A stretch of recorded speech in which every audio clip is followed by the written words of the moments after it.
Estávamos lendo o livro A Cura pela Consciência,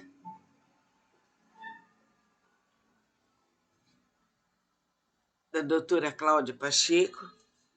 Vamos dar sequência àquela parte que fala da doença e o pacto familiar. Geralmente, a somatização esconde uma doença mental grave, muitas vezes uma paranoia.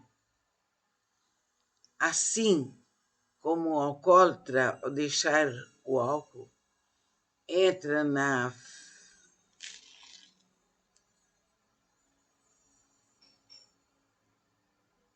em crise psicótica, o doente orgânico também pode entrar numa enorme persecutoriedade na relação ao psicanalista que o curem de sua doença.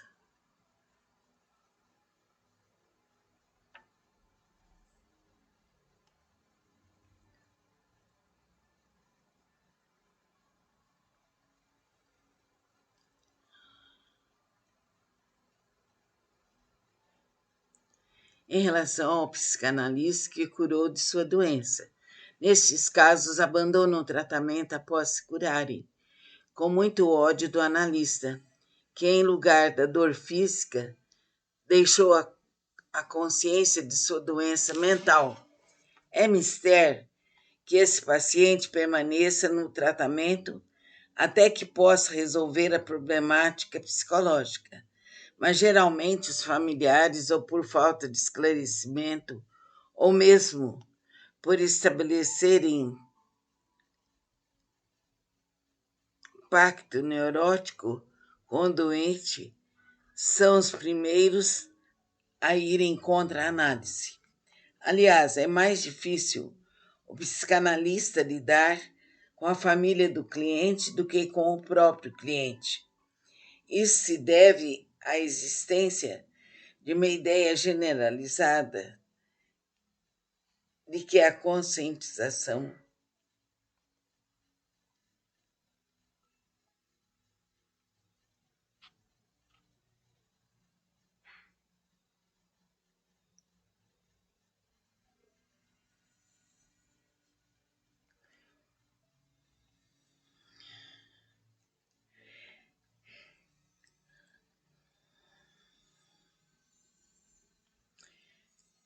Então, isso se deve à existência de uma ideia generalizada de que a conscientização dos problemas seja prejudicial. Por exemplo, um doente que está somatizando esconde uma forte problemática com a doença, problemática que ele está censurando. A família, por sua vez, ajuda o doente a se ver como vítima, alimentando ainda mais sua patologia. Desse modo, o indivíduo agride toda a família com sua doença e ainda passa por bonzinho, quando, através da análise, ele começa a perceber que, na realidade, não é nenhuma vítima de um processo infeccioso, de um câncer ou de bactérias, mas que está doente porque escondeu o seu ódio e inveja muito intensos. Passa automaticamente a perceber e denunciar o problema dos que o rodeiam. A família, entretanto, deveria estar bem preparada para suportar e aceitar a mudança, pois o pacto de alienação é sempre rompido quando o indivíduo começa a fazer análise. Então, o pacto de alienação é sempre rompido quando o indivíduo começa a fazer análise. Da mesma forma como ele principia a ver nele mesmo a verdade, assim também vai se tornando mais sincero com aqueles que o cercam. Geralmente, Os principais traços do doente são inveja, narcisismo, egocentrismo, arrogância, intransigência,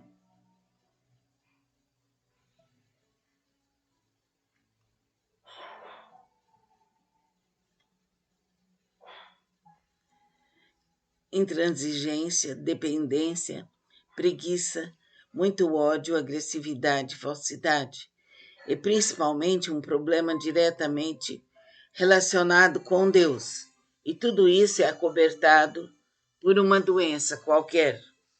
A família prefere conviver com um canceroso a ter que lidar com a consciência de todos os aspectos psicopatológicos, que no fundo são os mesmos que atormentam o interior de cada um. Como exemplo, podemos mencionar o caso de um pai muito autoritário e perfeccionista que preferia que seu filho de 18 anos tivesse uma úlcera estomacal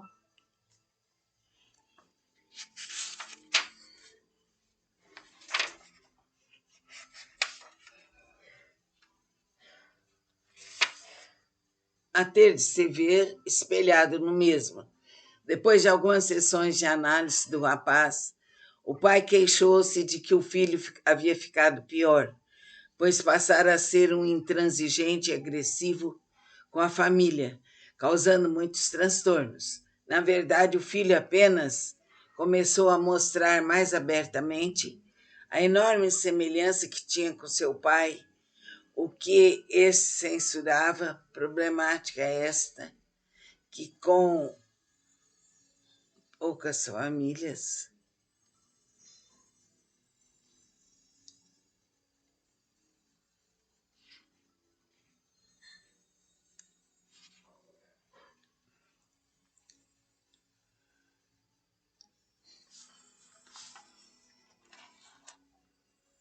Na verdade, então, o filho apenas começou a mostrar mais abertamente a enorme semelhança que tinha com seu pai, o que esse censurava, problemática esta, que com poucas sessões a mais pôde ser resolvida pela raiz. É comum as pessoas confundirem ver com ser, isto é, o que está escondido, camuflado, não existe para elas, e o que vem à consciência passa a existir. Atendi certa ocasião a jovem JP de 17 anos, portadora de leucemia, a qual submetia-se paralelamente a tratamento médico apropriado ao seu caso. Ao procurar-me, seu pai pediu-me que a preparasse para a morte, pois ela estava desenganada e com a doença em estado muito avançado. Comecei a atendê-la em 3 sessões individuais por semana. Após 3 meses de tratamento, a jovem teve uma recuperação inesperada. Seu médico hematologista da Escola Paulista de Medicina chegou a admitir a remissão espontânea da moléstia. Fiquei deveras surpresa e entusiasmada com sua melhora e com a notícia de que a jovem não precisaria mais se submeter a injeções tão doloridas na medula espinhal, próprias do tratamento de leucemia. Paralelamente a esses fatos, JP começou a demonstrar um quadro altamente persecutório em relação à minha pessoa e ao processo de análise, queixando-se frequentemente ao seu pai de que eu a submetia a verdadeiras torturas nas sessões. Eu passara a representar o espelho algoz de sua vida que lhe mostrava as barbaridades que ela estava cometendo contra si, pois ela era verdadeiramente suicida. Infelizmente, seus pais, muito ansiosos e também muito desequilibrados, cederam prontamente às pressões da menina, e malgrado meus pedidos em sentido contrário, para tentar detê-los, alertando-os do perigo que representaria essa interrupção do tratamento, suspenderam suas sessões. Eu sabia que havia uma grande possibilidade de ocorrer o retorno da moléstia, ou mesmo de iniciar-se um outro processo qualquer de somatização, pois a jovem tinha uma atitude fortemente destrutiva, a qual ela ainda não havia conscientizado. Pedi então à minha secretária que telefonasse esporadicamente para se informar sobre a saúde da menina. E sua família sempre dava boas notícias, até que certa vez o pai, atendendo ao telefone, disse que sua filha havia falecido abruptamente de uma moléstia totalmente diferente da leucemia.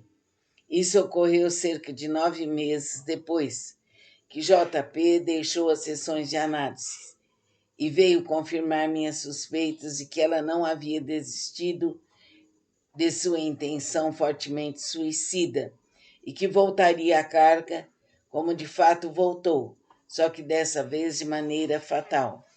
Se naquela ocasião os pais tivessem sido um pouco mais equilibrados e não tivessem compactuado com a fuga de JP, haveria uma enorme chance de se conseguir uma recuperação total da paciente. Quando a jovem começou a se queixar de maus tratos recebidos em seu tratamento, seus pais se identificaram com ela, pois também viam na conscientização de seus defeitos uma agressão. Esse é o famoso pacto familiar, uns acobertando os defeitos dos outros. Então é importante ouvir tudo isso para saber quanto que a análise é importante. E vamos prosseguir e saber que o pacto familiar existe. A consciência é importante. A conscientização é importante. Isso nos provoca libertação. Nós estávamos lendo o livro A Cura pela Consciência,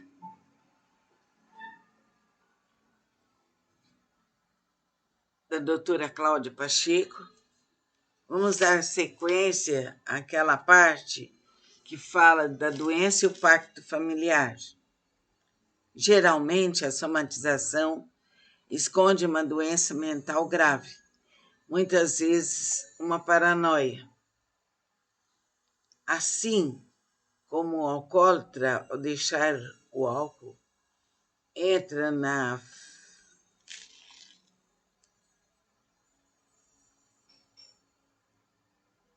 em crise psicótica, o doente orgânico também pode entrar numa enorme persecutoriedade na relação ao psicanalista que o curem de sua doença.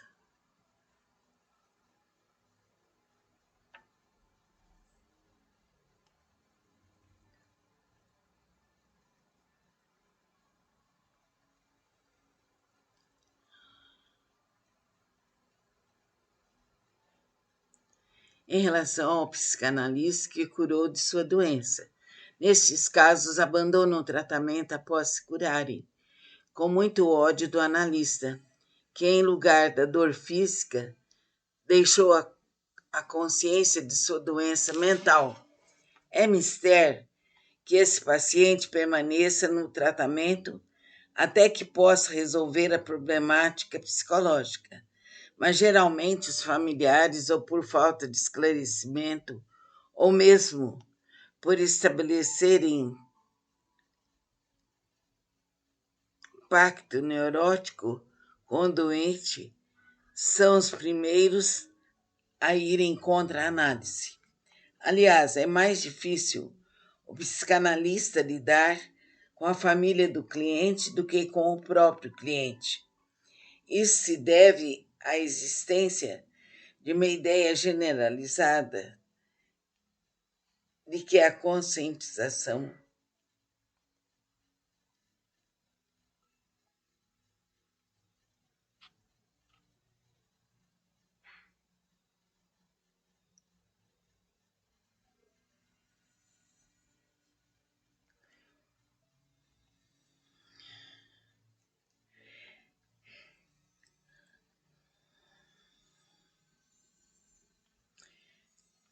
Então, isso se deve à existência de uma ideia generalizada de que a conscientização dos problemas seja prejudicial.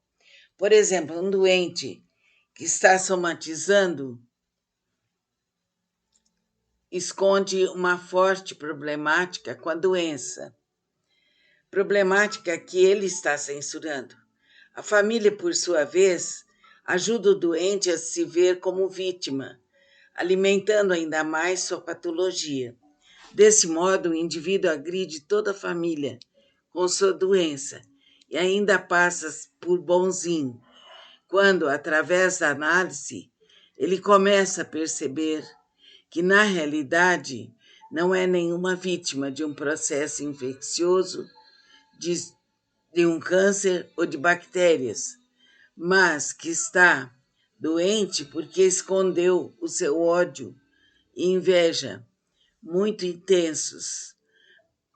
Passa automaticamente a perceber e denunciar o problema dos que o rodeiam.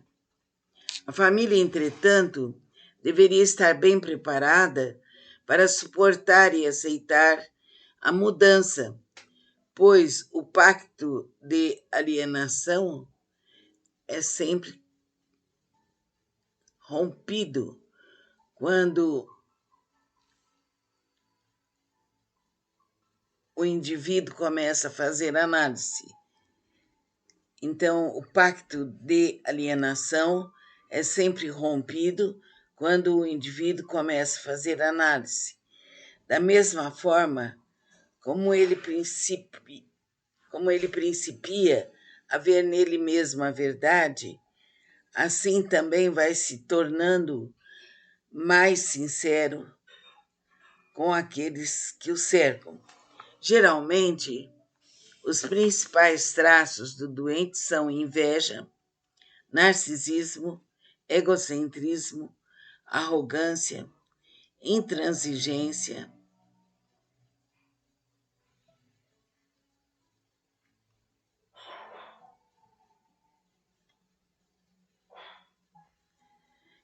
intransigência, dependência, preguiça, muito ódio, agressividade, falsidade, e principalmente um problema diretamente relacionado com Deus.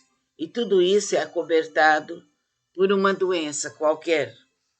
A família prefere conviver com um canceroso a ter que lidar com a consciência de todos os aspectos psicopatológicos, que no fundo são os mesmos que atormentam o interior de cada um. Como exemplo, podemos mencionar o caso de um pai muito autoritário e perfeccionista que preferia que seu filho de 18 anos tivesse uma úlcera estomacal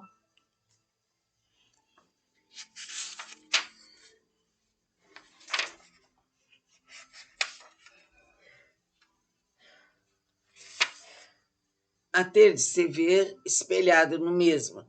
Depois de algumas sessões de análise do rapaz, o pai queixou-se de que o filho havia ficado pior, pois passara a ser um intransigente e agressivo com a família, causando muitos transtornos. Na verdade, o filho apenas começou a mostrar mais abertamente a enorme semelhança que tinha com seu pai, o que esse censurava, problemática esta, que com poucas famílias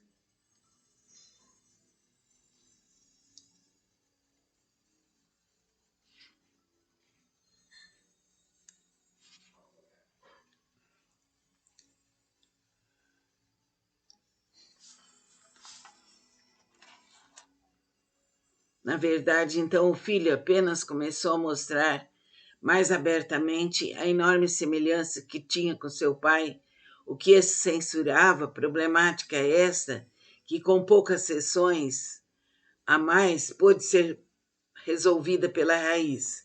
É comum as pessoas confundirem ver com ser, isto é, o que está escondido, camuflado, não existe para elas, e o que vem à consciência passa a existir. Atendi certa ocasião a jovem JP de 17 anos, portadora de leucemia, a qual submetia-se paralelamente